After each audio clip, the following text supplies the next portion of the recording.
السلام عليكم. لا تنسوا الاعجاب بالفيديو والاشتراك في القناة تشجيعا لنا لنستمر بنشر المزيد ان شاء الله. حياكم الله من جديد مشاهدينا الاعزاء. 3 أهداف بشوط واحد تمكن من خلالها ريال مدريد عن طريق بديلين ناجحين، حيث سجلوا في هذه المباراة ما عجز عنه مبابي وفينيسيوس في هذه المواجهة ليحصل على 3 نقاط أولى له في الدوري مشاهدينا الاعزاء، وفي أرضه وبين جماهيره في سانتياغو برنابيو. بعد النتيجة الإيجابية مشاهدينا الأعزاء لريال مدريد أصبح الترتيب على الشكل التالي، حيث سيلتا فيغو في المقدمة ب6 نقاط بعلامة كاملة مع برشلونة متساويا بعدد النقاط. ريال مدريد الذي انتصر في هذه المواجهة في المرتبة الثالثة بعد تعادل وفوز في هذه المواجهة. أهلا بكم من جديد. يقولون أن تصل متأخرا خير من أن لا تصل. وصل متأخرا ريال مدريد ولكنه ضرب ب3. بالنسبة لي أنا أسعد إنسان اليوم هو المدرب أنشيلوتي، واليوم واضح أنشيلوتي أنه مدرب مسيطر على الفريق. هذا طبيعي كابتن، هذا طبيعي. طبيعي في مدربين، لا في مدربين صعب أنه يخرج مبابي ويخرج رودريغو ويخرج فينيسيوس. هو خرجهم 3 في الشوط الثاني وسجل هدفين عن طريق اندريك وعن طريق ابراهيم دياز.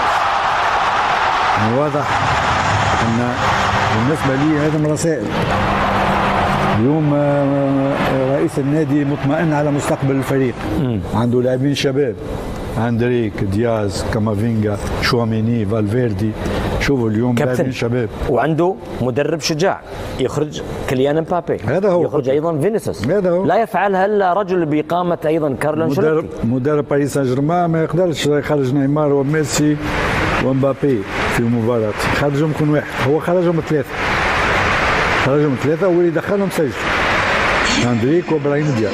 في باريس في الغالب يكون منتصر كابتن. هو اليوم كان يعني 1-0 أو يعني هدف فالفيردي أعطى حلول عديدة للفريق، خصوصا خرج فريق بلد الوليد باش يلعب الهجوم. أصبحت هناك مرتدات، فينيسيوس مرتدة مررها لمبابي وضيعها، ورودريغو مرتدة انفرد لكن تمريرته كان سيء في الشوط الثاني، ولهذا الهدف جاء في وقت مناسب بالنسبة لريال مدريد. لكن بالنسبة لي أنا المدرب لقى الحلول، ومن أفضل المدربين في التغييرات. أنشيلوتي من أفضل المدربين التغييرات نتاعو، توقيت التغييرات نتاعو، ويغير من ناحية تكتيكية، يعطيك حلول، فهمت؟ وأعتقد أن اليوم واضح أن لما دخل مودريتش ودخل لاعب إبراهيم دياز أعطى الحلول أكثر. مودريتش ولا ماسك أكثر وسط الميدان، وإبراهيم دياز من الناحية الفنية بالنسبة لي أنا مشاركته ولعبه في الدوري الإيطالي حسن اللاعب هذايا بدنيا مع الميلان، وهذا مع الميلان.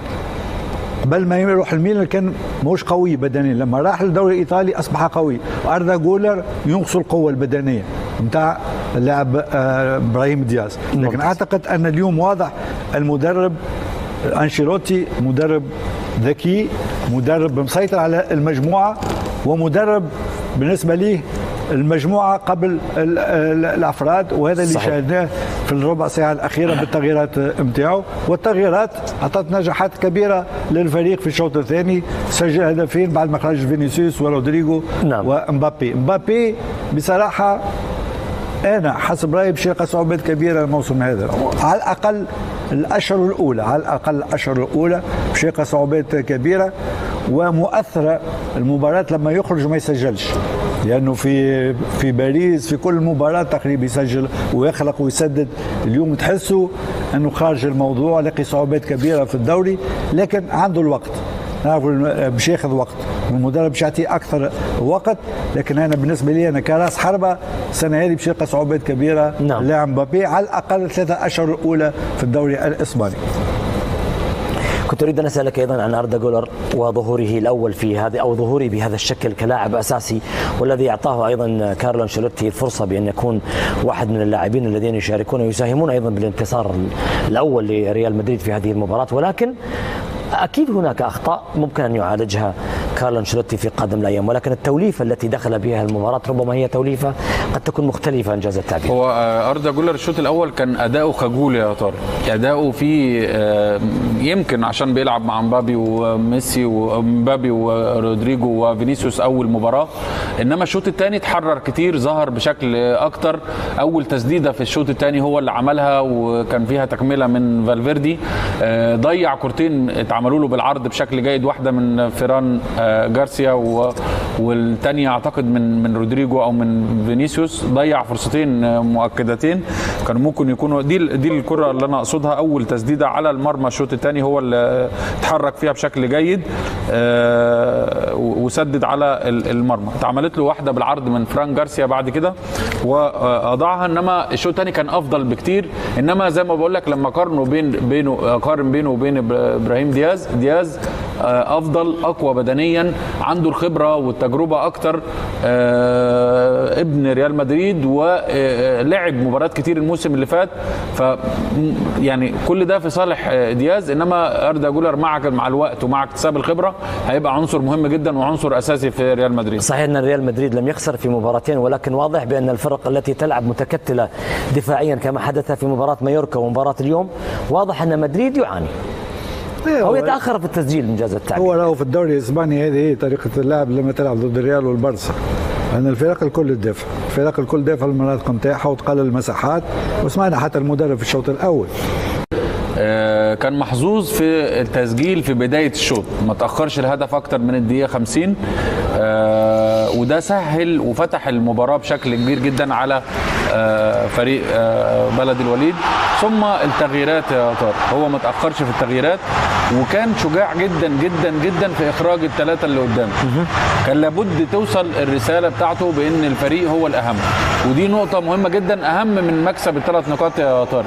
مدريد هيفوز المباريات اللي جاية وهيفوز مباريات كتير، ولكن من بدري ان الرسالة توصل ان انت لو ما أديتش المطلوب وما لعبتش للفريق فانت هتخرج.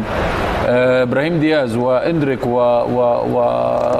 والتغييرات اللي نزلت ساعدت الفريق بشكل كبير جدا. دياز انا اشوف ان هو فرصته قبل أردا جولر، لابد ان هو يبقى تغيير اول قبل أردا جولر. أردا جولر لاعب كويس جدا ولكن مازال محتاج وقت للنضج. ابراهيم دياز اتجرب مع الفريق ولعب وشاف والجمهور عارفه بشكل كويس جدا، والموسم اللي فات كان ليه دور مؤثر مع مدريد، كل ما ينزل بيبقى ليه دور واضح بشكل كبير. أردا جولر لسه محتاج وقت، فصعب ان هو يتحرق بدري. اندريك لاعب جيد جدا وممتاز ومستقبل لريال مدريد، عنده الفعاليه والحسم كبيره جدا، وشوف الهدف اللي احرزه الهدف الثالث باقصى سرعه وباقصى توجيه على المرمى، وده اللي محتاجه ريال مدريد. في اوقات كتير جدا انت محتاج تلعب على المرمى. مبابي غير محظوظ جدا الشوط الثاني، فرصتين او ثلاثه مؤكدتين، ولكن الريال ما زال يا طارق اللعيبه اللي قدام كانديفيدوال افضل لعيبه في العالم، كل واحد فيهم افضل لاعب في العالم، انما لابد ان هم يتوظفوا صح لمصلحه الفريق، وده شغل انشيلوتي.